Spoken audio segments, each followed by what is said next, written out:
below the poverty line, and you had people who were above the poverty line say things like, well, just make different choices, right? As if there were different choices to make.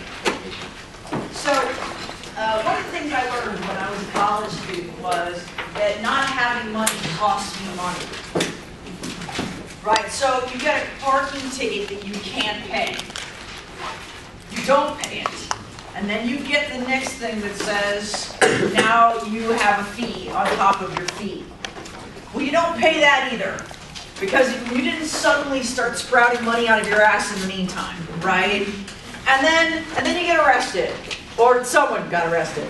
And then they take you to court and you have a bail fee, right? Which you also can't pay. So it becomes this ever-cycling horror of I can't pay. I used to go through this with the registration of my car every year.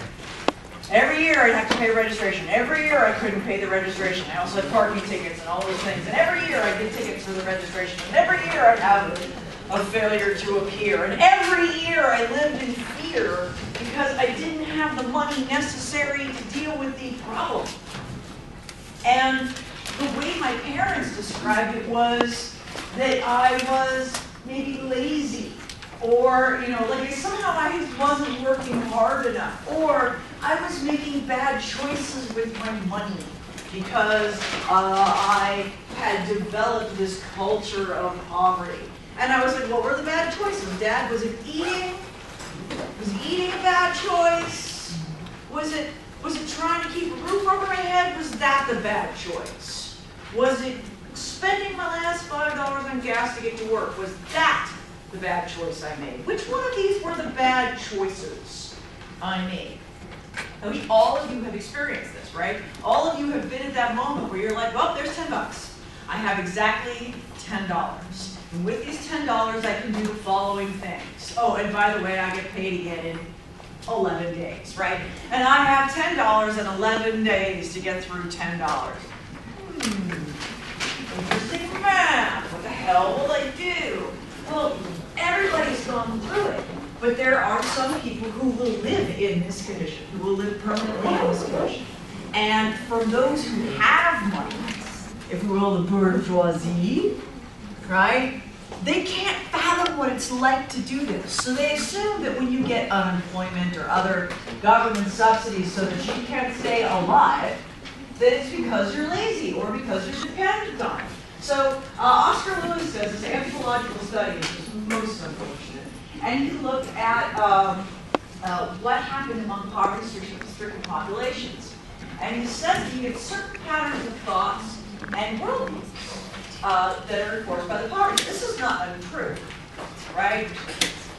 When you are broke, every new thing that comes at you, you go, right? But you don't necessarily address it the way somebody who actually has resources would. Somebody who has resources like okay. Right? Chip Commonwealth, okay. We go, I am never getting out of this, right? I am under a pile, and thank you for putting more shit on my pile, world, right? And then you just start digging out, and then the world puts more shit on your pile. So you start to kind of view the world as a person who lives under a shit pile. That's normal, right? That becomes normal. So they say that if you grow up like this, you develop a pattern of this. My mom used to say, oh yes, it's multi-generations on welfare.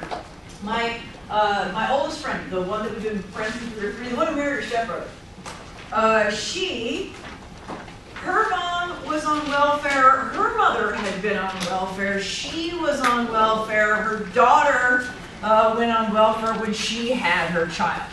Every single one of them had a kid before, at around 16 years old. Actually, my goddaughter made it all the way to 19. I was so proud. She was the first one in 4 generations to not give birth at 16 years old. She made it to 19.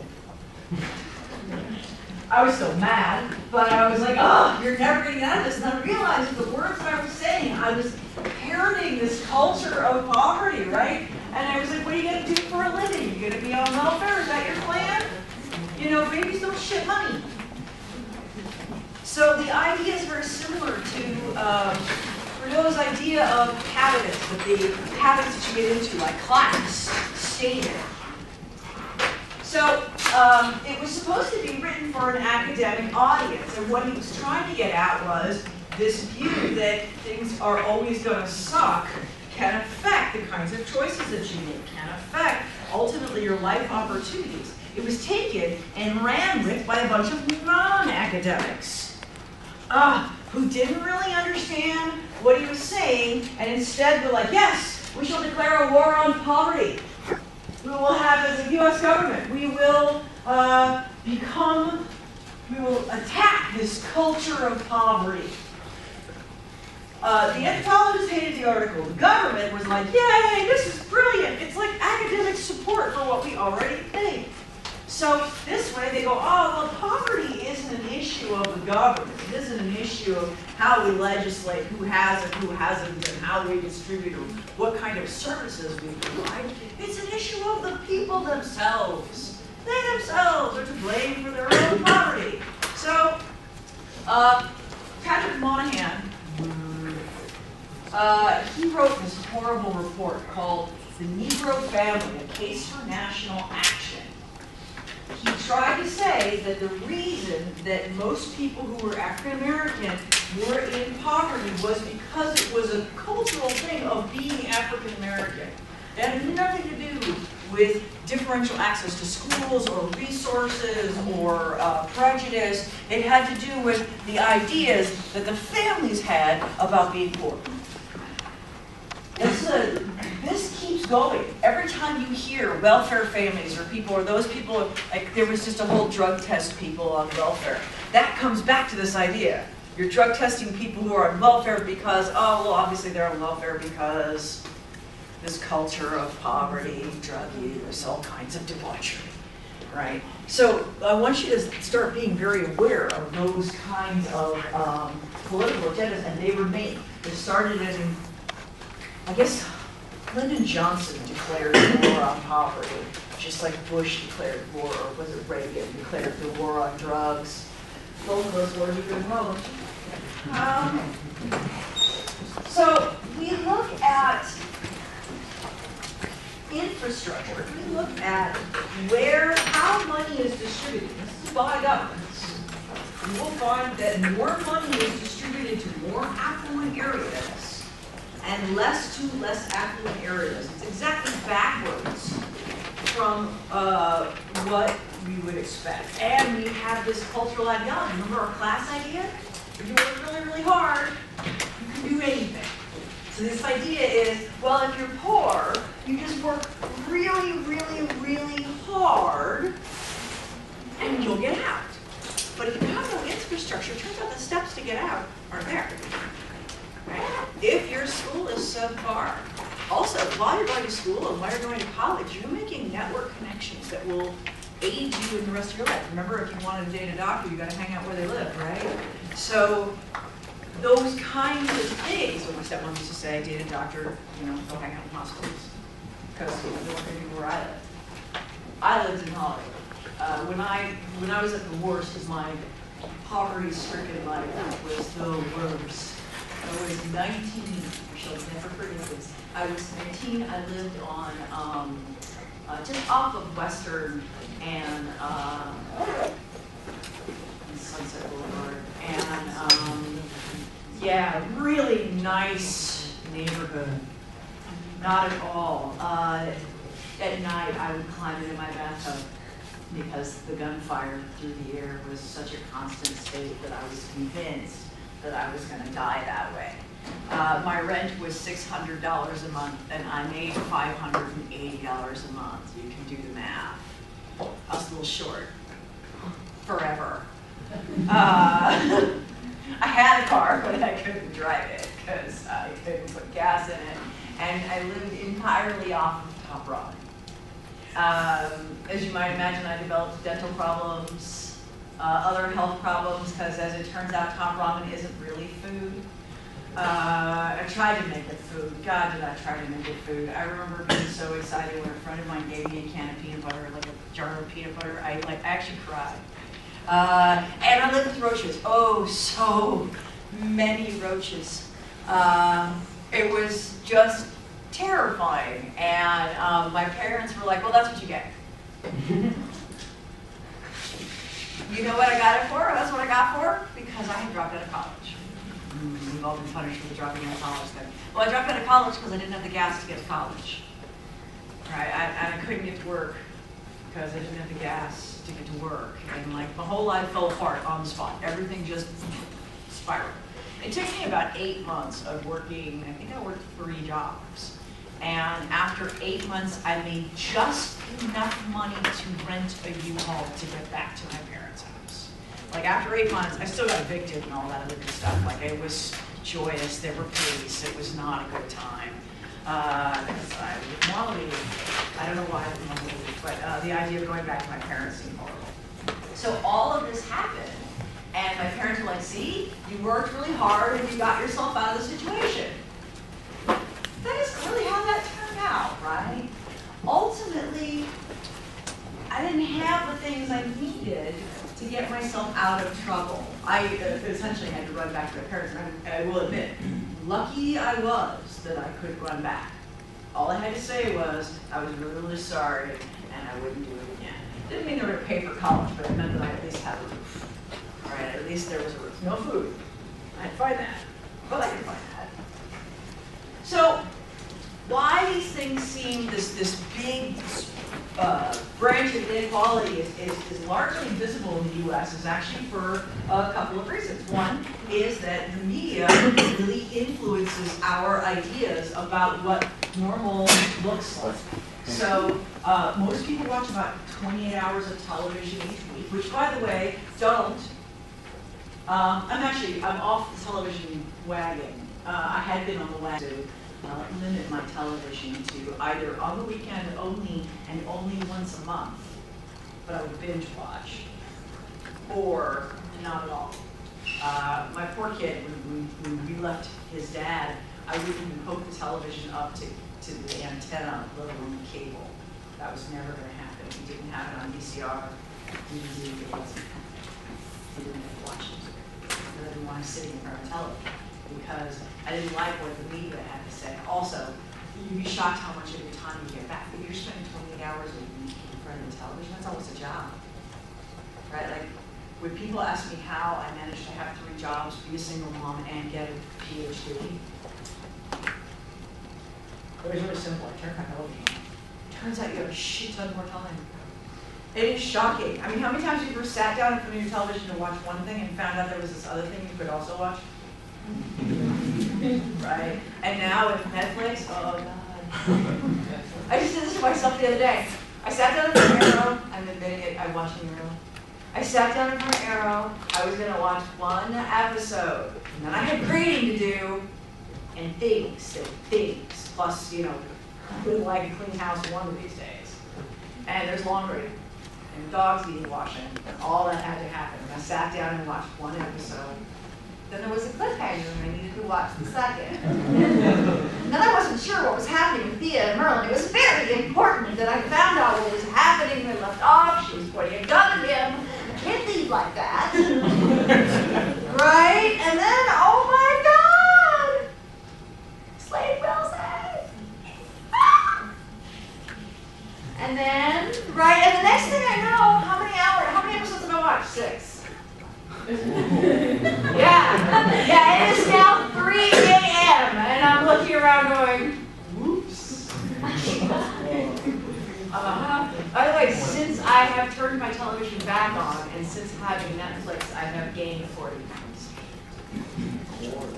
40 pounds. I've done less work and I have gained 40 pounds. Surprise. Shit! You know, I would like to blame Dr. Who, but it's really not his fault. So, the media has a huge influence on all kinds of things, in addition to the actual act of watching television. The actual act itself leads to badness. But, when we look at how people are portrayed, what does a rich person look like in a sitcom? How are poor people portrayed in sitcoms? And what do these portrayals say? What does it say about class and class inequality? Quite a bit, right? This sort of push when you're poor to become part of the middle class. Moving on to the top. Yeah, 3 of us in this room know what I'm talking about. So if we are rich, we don't want to admit that we're rich because that is suggesting that we think we're better than someone else, and we never clue who we are, right? And we don't ever want to be poor. So this was another way they looked at it, was this gated community thing. Some of you may even live within gated communities. And what they found was more and more the upper class and the middle class are like creating these walls between themselves and this imagined horde of zombie poor, right? Sort of voluntary isolation to keep them. The other thing is consumer culture. Oh, this is all about conspicuous consumption. All right, so you guys know I'm a teacher, right? I think you know that by now. Do you find teachers as inherently wealthy or not? Not so much, right? We do this for love, right? I work a lot of jobs, so we're not broke, but we do this for love. And yet, what am I carrying to school? Oh, yeah. And because I really felt like we needed to be coordinated. My Kate Spade bag, you know, which has a lots of extra knowledge. That was really important.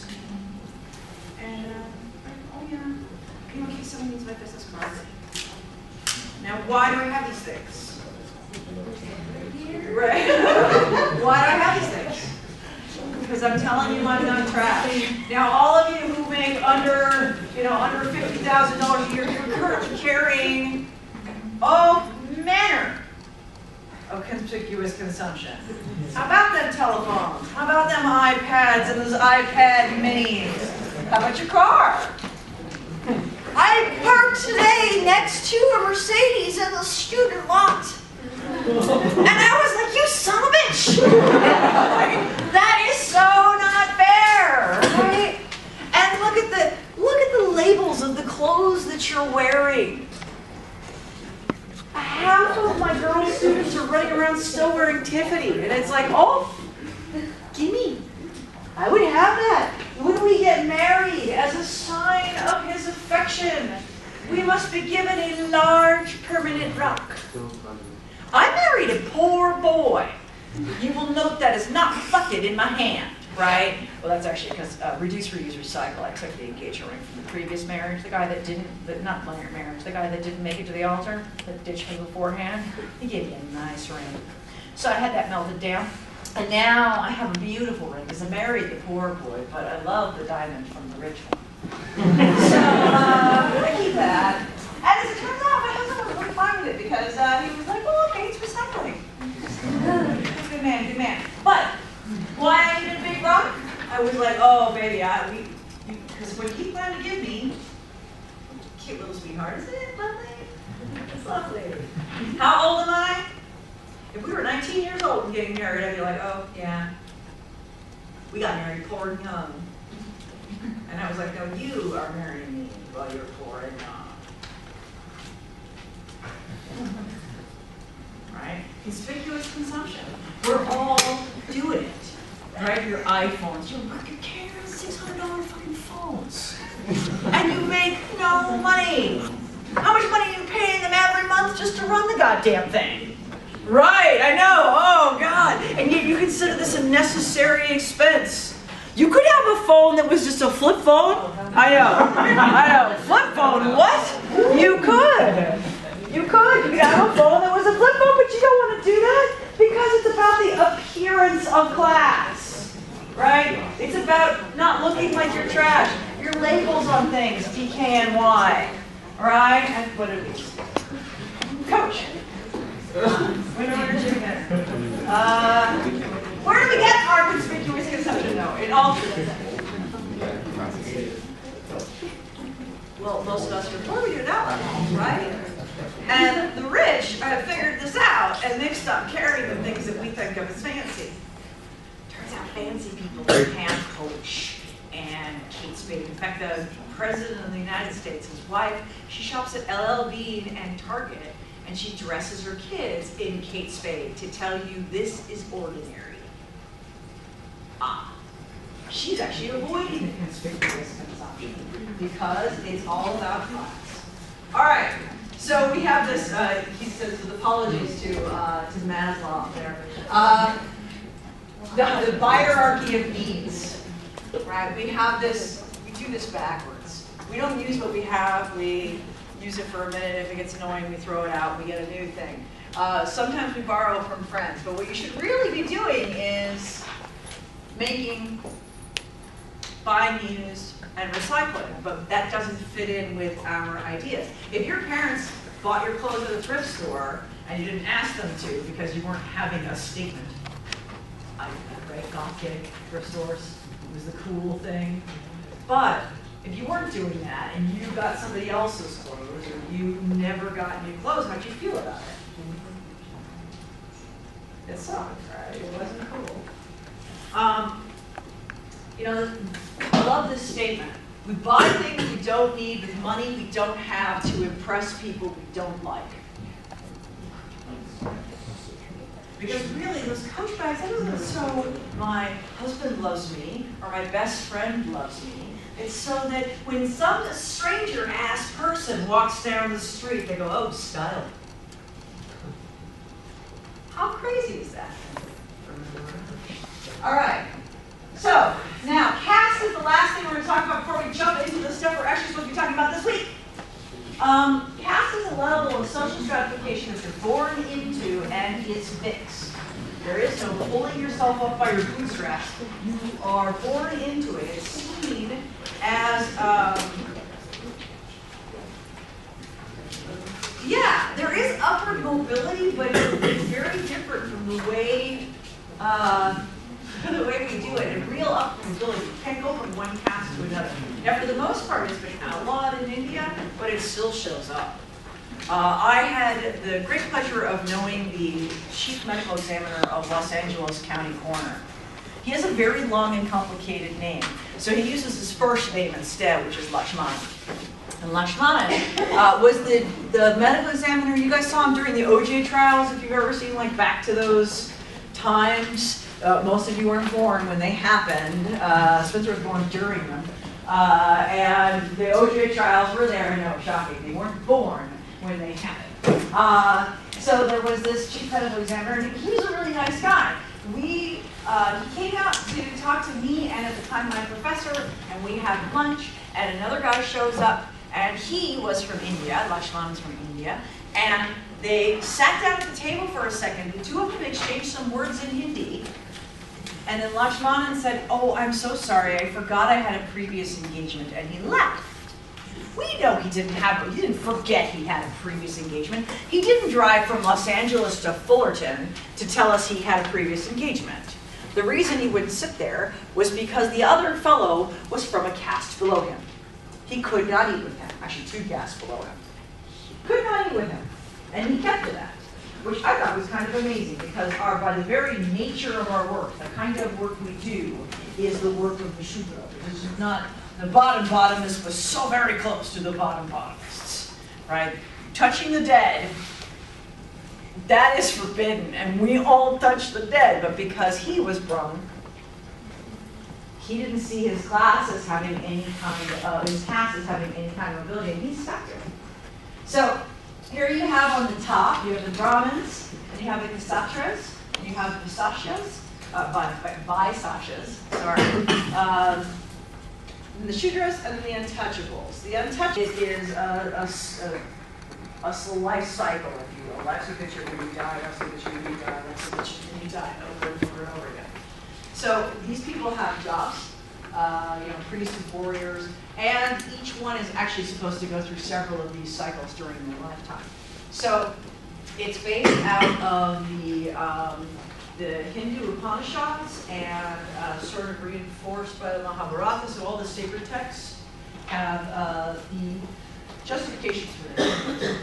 All right, Karl Marx examines social inequality by the distinction between these two. It's written from a globalism perspective. He's been sneaking a lot of this information in already all along.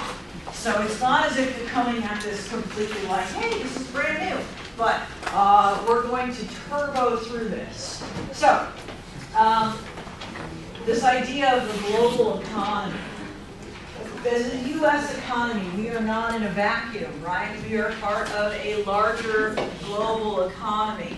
And we used to think of ourselves as in charge of it, but very recently we sort of had our own comeuppance in that one too, right? Who's in charge of the global economy now? Hey, China? Right. So first let's talk about what the heck an economy is. Have you guys ever seen the movie Idiocracy? Yes. Yeah, right? It's because of the economy. They don't even know what the economy is, right? Even the economy minister had no idea. Oh, she the one with all the boobs? So, all the boobs, like she had more than two, but whatever. So, if we look at a cultural system as an adaptation to the environment, what's an environmental system? I'm sorry, an economical system. It's about adapting to our economic environment, right? Okay, so what do we use money for? What do we need it for? Buy things. What kind of things? iPhones, right, and BMWs. No, we buy food, and we buy shelter. We buy all the things that a culture is to provide. If a culture is to be a successful living culture, it must provide for its members. And the way it provides for its members is by continuing traditions, right? So the traditions are, but it also makes sure that the basic needs of the person in the culture are met. Food, housing, all of those things. So there are important parts to every economy, whether we're talking about hunters and gatherers who are chasing down the wild gazelle, or whether we're talking about you going to Del Taco. We have the production. Production can be food production strategies. It can be item production strategies that you then trade for money, which you then trade for food. Distribution, how it gets around, and then consumption. Who's going to buy it, who's going to use it. So, we have different ways goods are distributed. One is the market exchange, one is reciprocity, and one is redistribution. We already talked about reciprocity last week. We talked about redistribution last week. We didn't talk about market exchange. Market exchange is when you exchange items. It can either be for money, it doesn't necessarily have to be though. Like a market exchange, I give you $300 and you give me your used refrigerator. Or barter, I'm a dog walker and you have the refrigerator and I say, hey, I'll walk your dog for 3 months and then you give me the refrigerator. Okay, that's barter, that'll work. So there are different ways of getting food, and this is going to be really fast. This used to be a whole chapter, though, so I have to rein myself in, because I know this as a chapter rather than a few slides. So food foraging. This is one way that folks get their food. This is called hunting and gathering, right? H&Gs, hunters and gatherers. This means they're dependent on wild food resources. Most hunters and gatherers are also highly mobile, right? Small families of 25 people or less. They have no centralized government. If I don't want to do something, I don't have to, and you can't make me. That's important. Other food foragers would include fisher people, who are collectors of wild food, but they do have social stratification because they actually stay in the same place and they go out and get the food and come back, go out and get the food and come back, always coming back to a central location because we can't live on the ocean yet. Water world has not happened yet. Right? Global warming, keep going, we'll see what happens. Pastoralism is also migratory. Well, actually, there's two different kinds. It can be migratory, which is called extensive pastoralism. And extensive pastoralism means you have animals and you follow your animals and guide your animals all over hill and dale so that they eat. You use the products of your animals, but you do not eat your animals. So usually pastoralists, the only animal protein they eat is milk. Milk, cheese, milk products. They do sell their animals for meat, typically to agriculturalists. We'll come back to that. And agriculturalists and pastoralists have uneasy relationships all over the world. Because the pastoralists need to move through areas, agriculturalists do not want them moving through their area. Nobody wants somebody's cow coming through your cornfield. Right? That's, so yeah, and unfortunately access to water, they both need access to the same The trick is the agriculturalists can't live without the pastoralists, the pastoralists cannot live without the agriculturalists, because the agriculturalists do not raise animals and the pastoralists do not grow food. So they need each other, and they always hate each other. It's shocking. So the other kind is called intensive pastoralism. This is more commonly practiced in industrialized nations or nations on the edge of industrialization. And this is where you pen the animals up. So you keep them in one place, but that means you have to bring food to them. Extensive, you can have like one kid can watch like 300 animals. Intensive, you need a labor force and you have to get that food to them, but they are more habituated to you. So when you have intensive pastoralism, you can walk right up to that cow or reindeer and milk it. No problem. If you are extensive, when you walk up to your reindeer's like, fuck you, no, right? And all of your reindeers start moving along, right? So it's a little more difficult to get the products you need, and you're chasing your sheep like, I will shame you! And it's like, no, you won't! Right? They all run. And so use the products of the animals is a little harder, but you don't have to bring the food to it, so that's kind of cool. And yes, all kinds of animals are pastoralized. I wasn't kidding when I said reindeer. The Lapps of, basically they make the Four Corners area of Norway, Finland, Sweden, that whole Four Corners area. They live there, and they do raise reindeer. Reindeer are real. They're not the product of Santa, they're real animals. They do both extensive and intensive. When they do extensive, it's a job of a shepherd, who's usually a teenage boy, to watch over the flock. That job is as old as time, right? And it's also something you can do with the kids, because little kids are well suited to chasing little animals. So you assign a 3-year-old to a 3-year-old or a 2-year-old little goat who's still a baby, or just a baby goat, and they wander the same way. So the goat's all like, and little kids, you watching them like, and so they follow them just fine. You have babies take care of the babies, and the teenagers take care of the rest. When it's intensive, you'll have a lot more individuals involved. Although in Lapland, where the reindeers are, they do a form of extensive that actually requires adults, and it requires quite a bit of coordination, because they move them from one area to the other. It's a large area, and there's snow, but there's also a river, a big river. So they need to have the animals ferried across. So they'll chase a prerequisite number of them across onto the ferry, and then have the ferry go across. They chase them with snowmobiles and helicopters. That's how they do their herding today. You know, our old-fashioned idea of herding is cowboys, right? Cowboys on their horse with their lasso, and they would move the little doggies along from pasture to pasture, right? From this space to this space. Oh, I gotta move 400 head today. Well, they do the same thing with reindeer.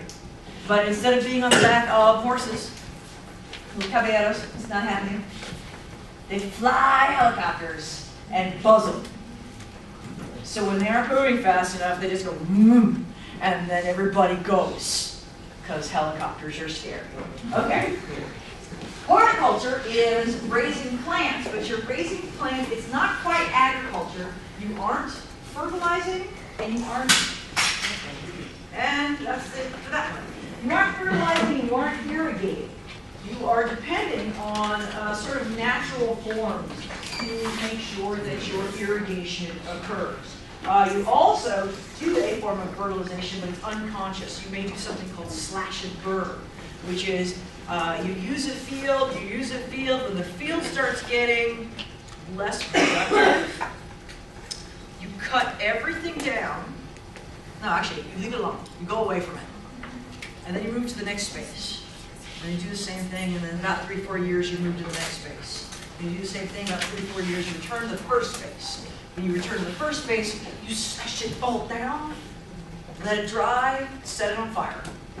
Start over again.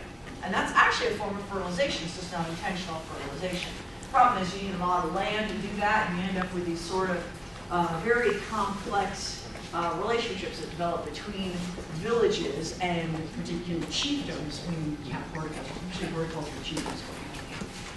Most of the time, horticulturists use a very simple method, something called a digging stick, which is a stick you dig with. And often they may grow, by time of food, they may grow condiments or tobacco or something else. And then there's agriculture, which is a much more intensified version of horticulture. In this case, you're going to have permanent locations.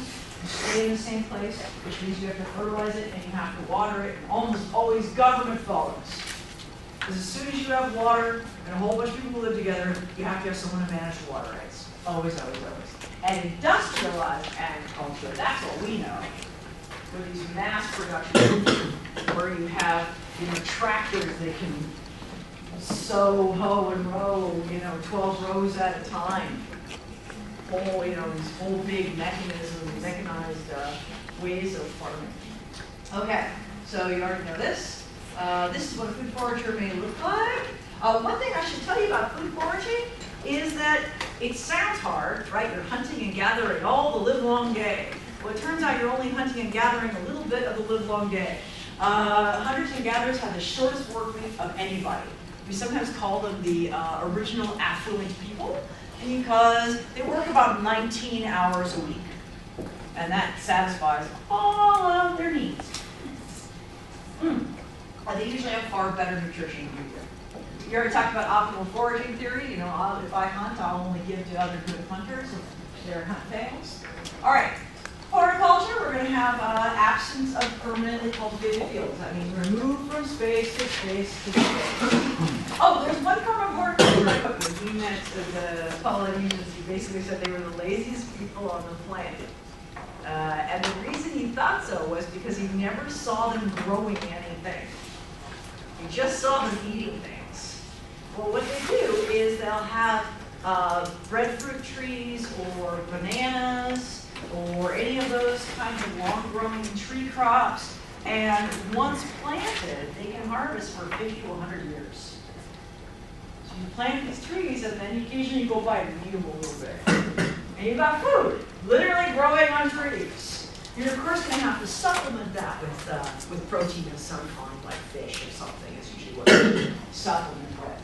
I actually got to see breadfruit, which they talk about in your book, but only briefly. What's amazing is when it's not ripe, they use it as rubber cement. So when it's not ripe, you can cut it open. You can use it to seal a canoe with. Once it's ripe, you eat it. When I was in Jamaica, I was sitting underneath this tree, and I was like, what the hell are those things? That looks like breadfruit. And so I asked the nice gentleman, and I said, are those breadfruits? He goes, yeah, don't eat those now.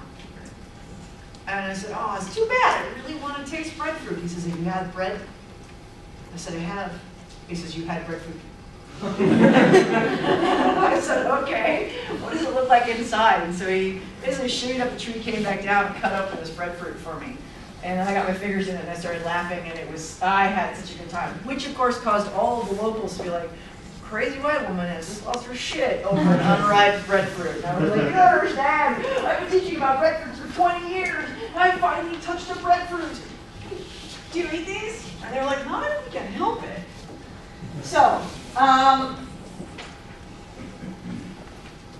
extensive or shifting cultivation is also called slash and burn. Okay? And this is the other long range crops. Okay, so there's reindeer herding in that among the laps. Look, you got me. It just makes you want to start singing, doesn't it? Let it go, let it go. Right? Yes. There's the reindeer. Right, they're real. Oh my gosh, you guys, have you ever seen the YouTube channel Translate Sing? Yes. Oh my God, she translated Frozen into like 6 different languages and then back again. Instead of let it go, it's give up, give up. Something about radiation. I love it, it makes me laugh. Okay, so, you already know this. Hey, you already know this. This is what it looks like. Chasing reindeer.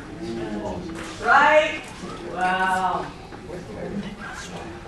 Okay, now, going back. This is industrial agriculture. I don't think you need a lot of training about this. You look at Norco, we used to do this right here. We also actually used to do pastoralism right here too. Right? Pastoralism was the most common way people got their food in, or people got their income in Norco up till about 10 years ago, right? Remember, this was a land of cows. Many cows. There's still a couple, not a lot. There's just that one, I think he's Swedish, he's really hanging on. He won't sell because the landowners want to sell his dairy and buy his dairy and make more of his little houses. And his name is actually Olaf.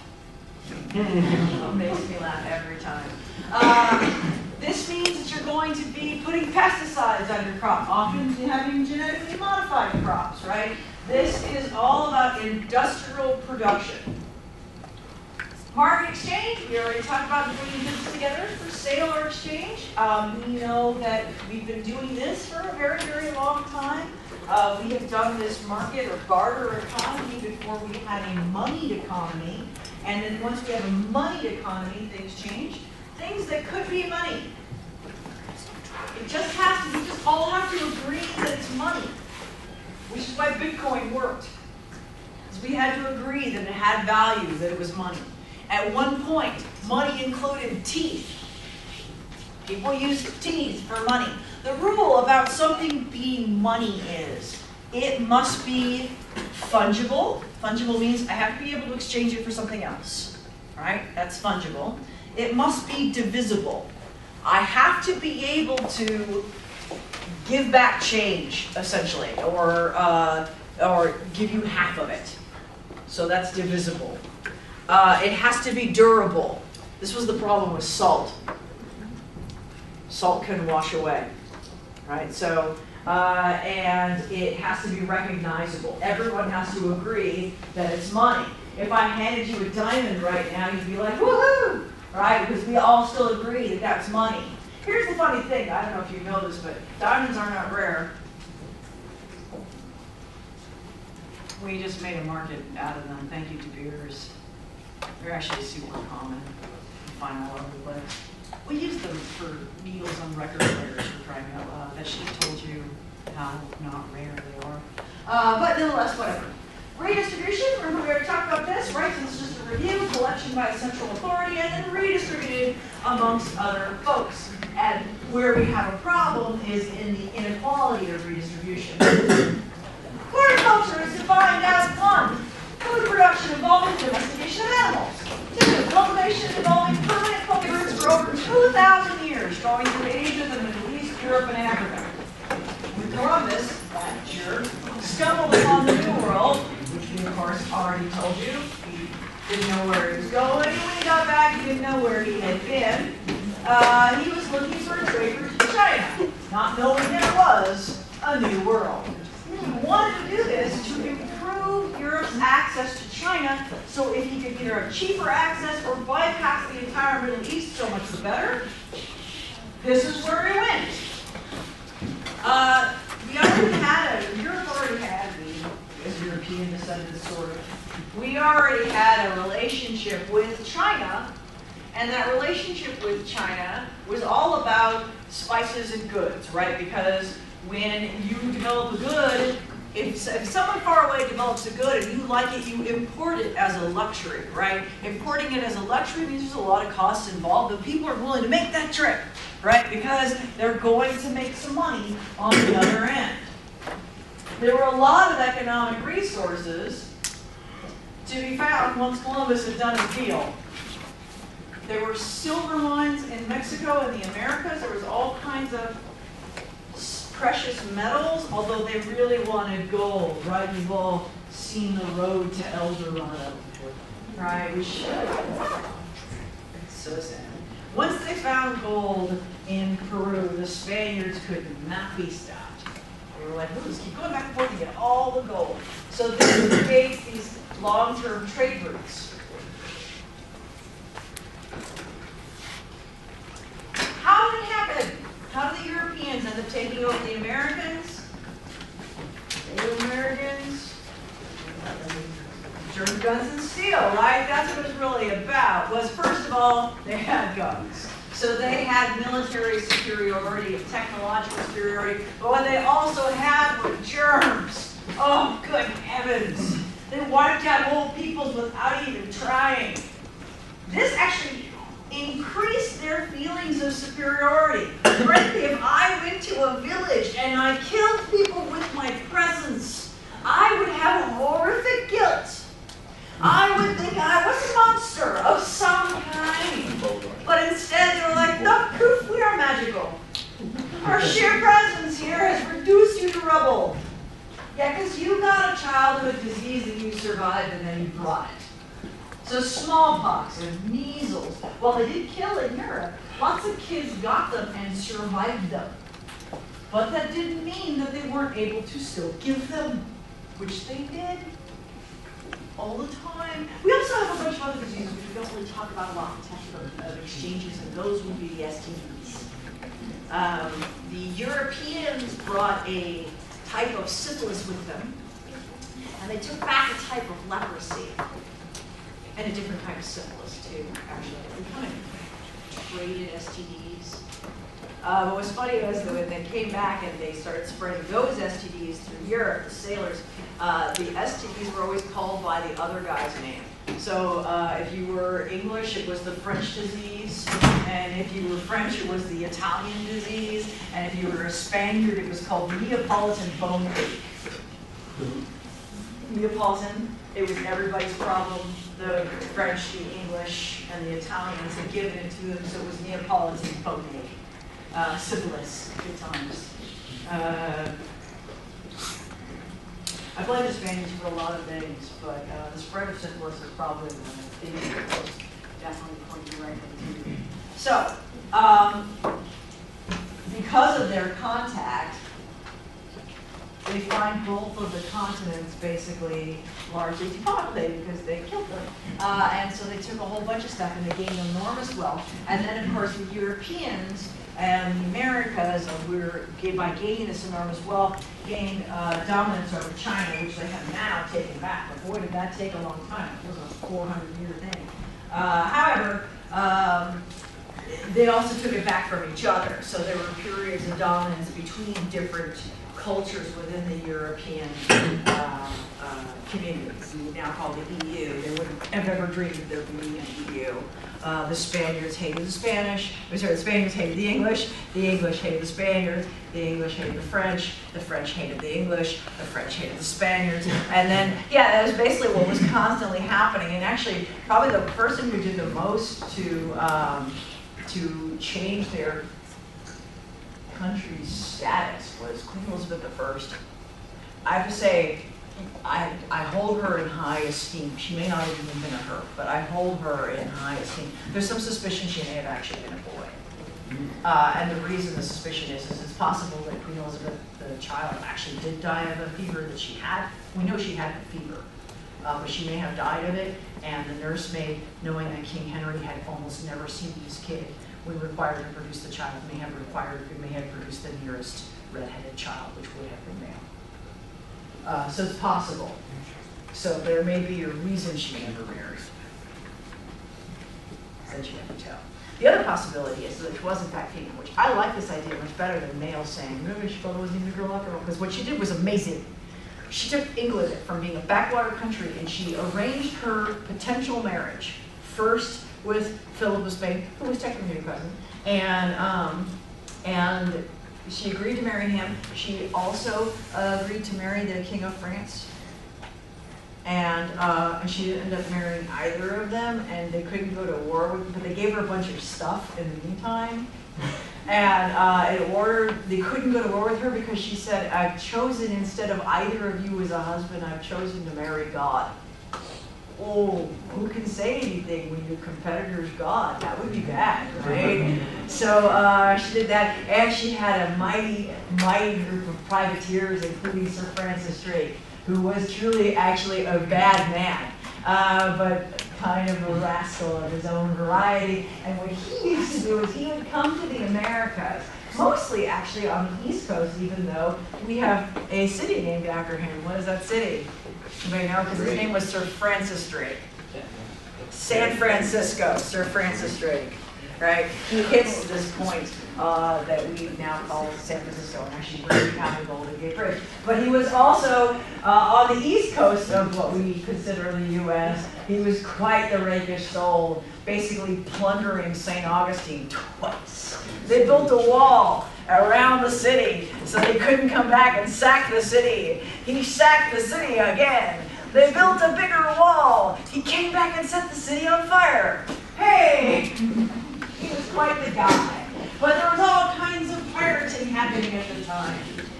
You're familiar with it, only in a very cartoon sense. There was cool shit happening. And it was all under most of the governments of Europe. Were totally pro-pirating as long as it wasn't the other guy taking your stuff. Sir Francis Drake is Sir Francis Drake. He got knighted for being a dick. He got knighted for killing, raping, and pillaging because he brought the stuff back to England and Queen Elizabeth. So he's a sir. So all of this wealth and all of this stuff that was sort of gathered in the Americas. The Americas are completely raped, and then the Europeans rape each other. And then eventually they amass these piles of wealth, and they go, China, you've got nothing. So, colonialism is the outcropping from this, because now that they've systematically gone around to the different continents and taken what they liked and killed who they were annoyed by, they decide to set up places where they can further annoy the populace.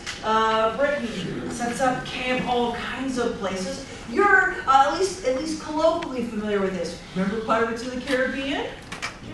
Do you remember when they were working, the girl's father was working for the Dutch East Indies Company. They were a real thing. And they were sent out by the Dutch, but there was also a British version. And they set up colonies, not just in the Caribbean, but in India, where, you know, the Brits love for tea. Well, it starts with colonizing India. And so the Brits learned to eat curry, and they subjugated entire peoples for hundreds of years. And they also do this in Hong Kong and various areas in Africa. And the British, because of actually the work of Queen Elizabeth and then her descendants, Queen Elizabeth sends out the first colony, by the way, to Roanoke, Virginia. It fails. Roanoke is one of those great mystery stories where they send out a bunch of people and everyone dies. And no one knows why. Everyone died, but everyone died. So there are zombie stories about Roanoke, there are witch stories about Roanoke, there are Native American stories about Roanoke, all these stories. You know, a bunch of reenactors that periodically go to make themselves little buttons like, leaving now for Roanoke. Join us, there's space. It's a joke. Right? It's just funny. They get tobacco, bring tobacco back. Hey, Sir Walter Raleigh, also gets a sir. Sir Walter Raleigh was also a bastard. But he brought the potato back to Europe, and Ireland becomes entirely dependent upon it as a food source. And he also brought tobacco, which is a maladaptive thing for people to use. The irony is not lost on me. So, they sort of keep, their conquering and this conquest idea sets up this very, very, very big schism between those that have and those that don't. So from about the 1500s to about 1800, actually even into the 1900s, truth be told, the European nations, Spain and Holland and England, Germany, Germany much less successfully, and France just started setting up all these little colonies everywhere, all over the world. Poor Lebanon, just over and over again, different groups just came in. First it was the English, then it was the French, then, I mean, just like the land of the conquered people.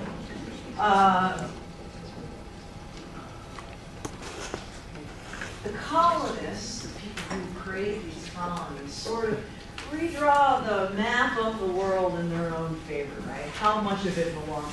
There's a reason Canada is, well, right? It was part of the colonies, right?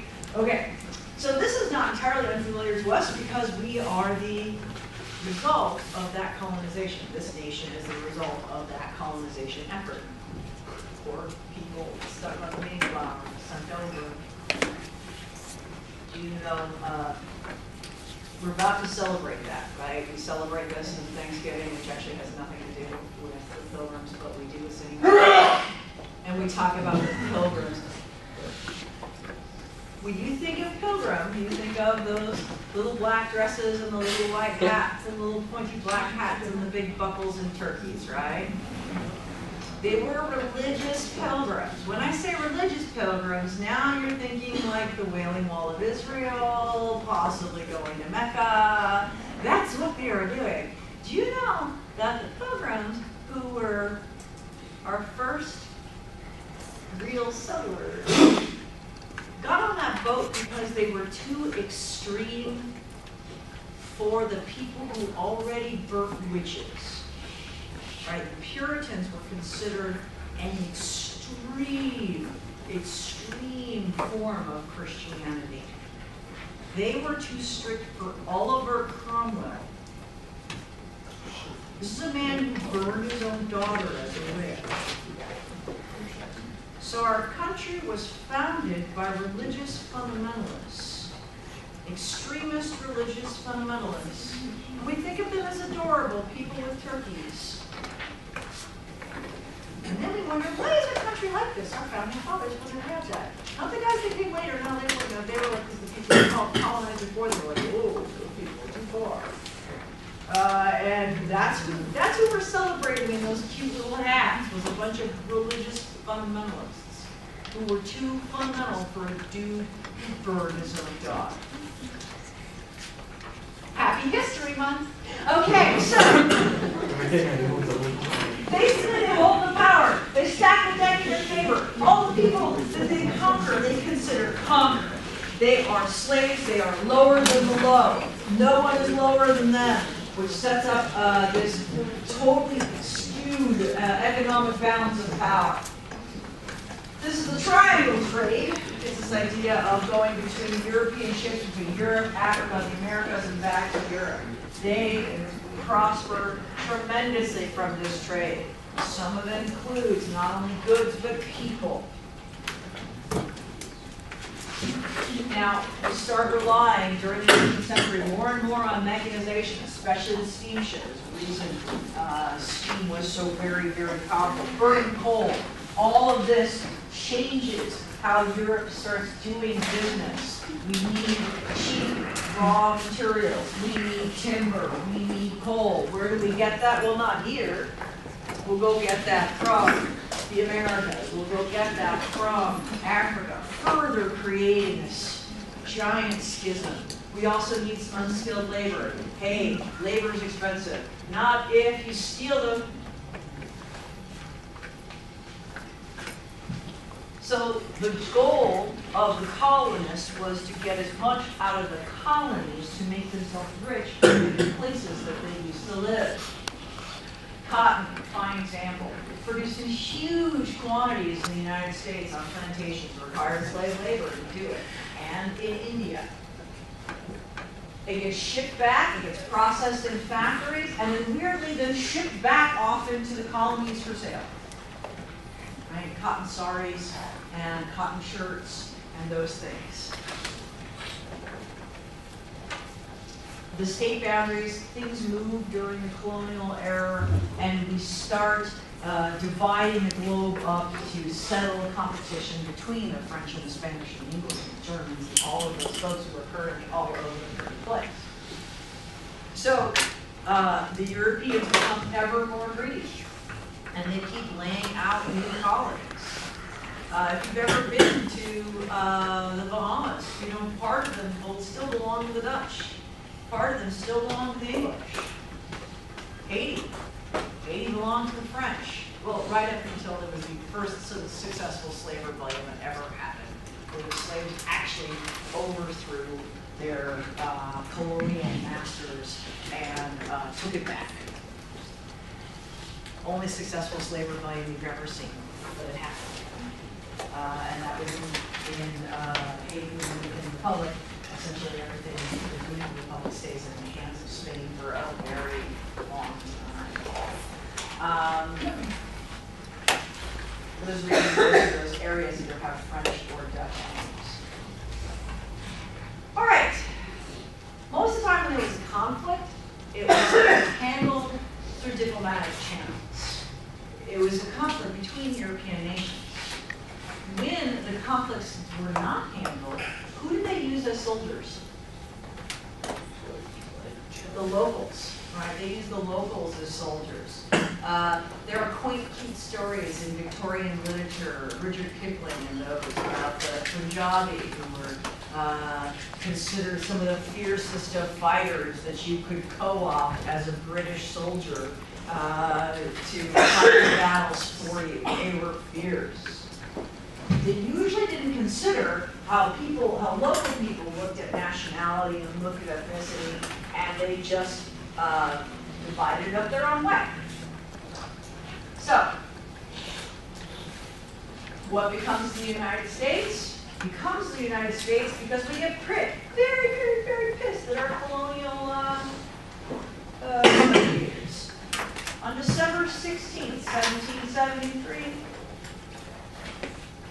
we fight back against their tax policy. You guys know that as the Boston Tea Party, right? Because we threw a bunch of tea into the sea. It was clear the reason we did it was because the Brits were getting rich and the colonists were not seeing any of that redistribution, and they would pay low prices for the labor, they would pay low prices for the supplies, and then they would sell them back much, much, much more expensively. And we said, no. You guys remember this is a very brief version. No taxation without representation, right? It's not fair. I'm having Schoolhouse Rock, right? Right, exactly. The colonies complained, the king said, I don't care. And so we fought back and we had the American Revolution. We were not slaves though, so therefore it doesn't count the same way as the wonderful uprising. So, in 1776, 3 years afterwards, we decide to declare our independence. And by the time, about 1820 is when we finally really, really successfully get North and South America independent of European control. It takes longer for other places. It takes longer in China. It takes longer in Vietnam. In Vietnam, the Vietnamese were like, the French colonies must go. The French colonialists must go. And the French were like, ah, no, U.S., why don't you help us? Well, we slowly back away. Yeah. And we got stuck in a war that the French were even around for the handout. So, yeah, it was great. I was when at some point every nation that has been like, hey, we're going to declare our independence from our colonial leaders. Hey, U.S., you did that once. You going to help us?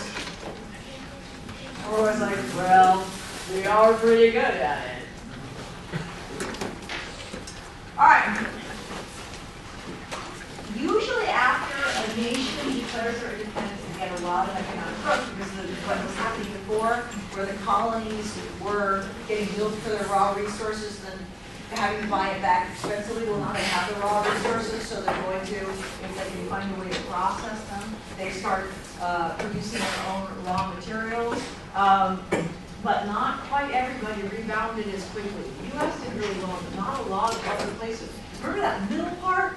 How the cotton would get processed in England and then sent back?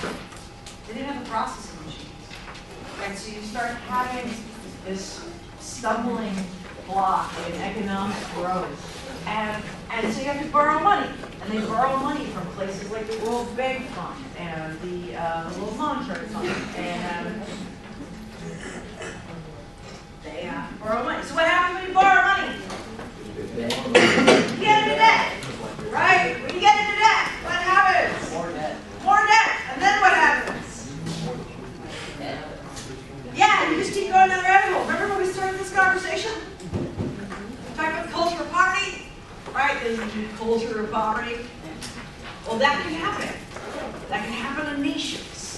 right? Where the attitude becomes, we're never getting out of this, right? What are we going to do next? Maybe not. And there you end up with this dependency theory, which is what the colonists were saying all the time. They were like, you people require us because your nation is in its infancy. When you're ready, when you grow up, we'll release you. Which is essentially what they did to Hong Kong. Hong Kong, it was like, oh, when you finally grow up, we'll let you go. And eventually Hong Kong was like, we're going. You said 100 years, it's been 100 years, bye-bye, we're gone. And the British were like, oh, no, you can't. You're not fully grown yet. You can't let go of your foreign aid. We must take care of you. It was not good. So you end up with these core countries, right, like the U.S. and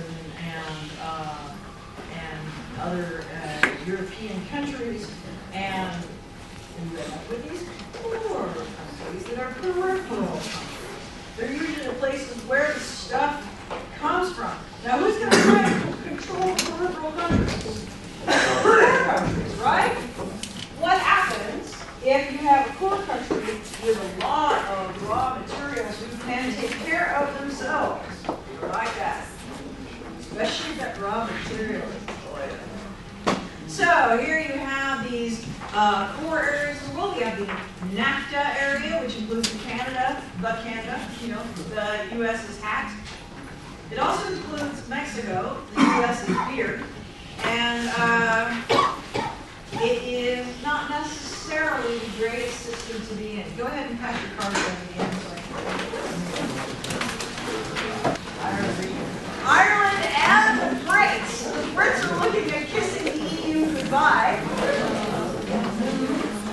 And they'd be a disaster. And then we have EAC, which is essentially Japan, South Korea. North Korea is not invited, nor do they care to be. Taiwan and China. They're not right. No. I'm wondering if their nation's leader is actually missing. Can you just stop?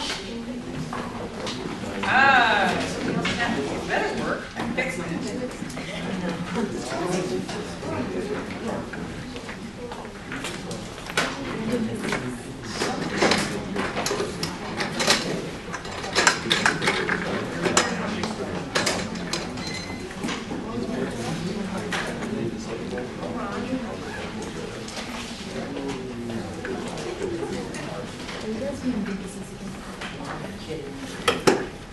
Well, that was fun.